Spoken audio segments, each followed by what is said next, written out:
name's John Hellin. I work with CIMMYT, the International Maize and Wheat Improvement Centre, in the Socioeconomics programme. One of the things that we're focusing a lot of attention on is to ensure that the impacts of the technologies developed by CIMMYT and our colleagues are as wide-ranging and as beneficial as they can be. We've been aware for decades of the challenges around farmer adoption of technologies, everything from germplasm to soil and water conservation technologies. And one of the very interesting initiatives we're looking at is index insurance. This work is being funded by CIMMYT, the Climate Change, Agriculture and Food Security Research Programme, the CGIAR. And it's looking at ways of reducing the risk faced by farmers, increasing social protection and enhancing them to make investments in agricultural productivity using some of the technologies that we've been developing. In terms of conventional insurance, what happens is you have the insurance, you suffer a loss, and often a loss adjuster comes out to assess that loss and then payment is made. Clearly, when you're talking about tens of thousands, hundreds of thousands of smallholder farmers, it's just not practical, that sort of insurance. So there's a lot of interest in what's known as index insurance, where the index is a proxy for the loss faced by farmers. So it can, for example, be something which has been developed based on historic rainfall records.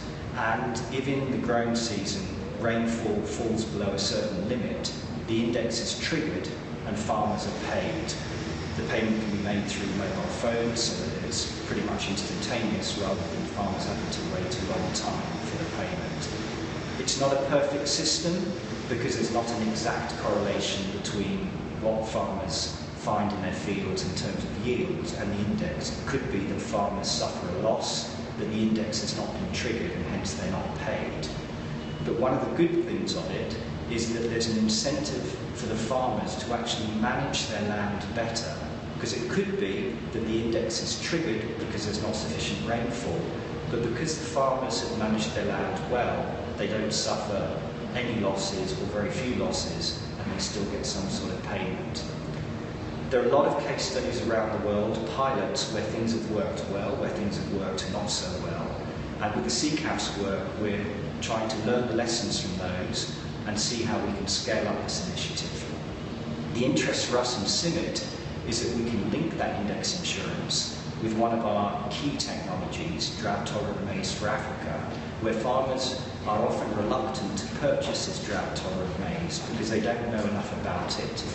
If there's a crop failure and they've borrowed money to purchase the seed, then they're going to be in a very difficult position, perhaps unable to pay back that credit. With the index insurance, if they suffer that loss, they get paid some money back and they're better able to pay back the credit or purchase new seed. So there's a risk mitigation, enhanced social protection element to it. So we're looking at how we can bundle index insurance with a key agricultural technology input, drought-tolerant maize for Africa, to enhance uptake of that technology and ultimately to have much greater beneficial impact on the smallholder farmers that we're working to improve the livelihoods of.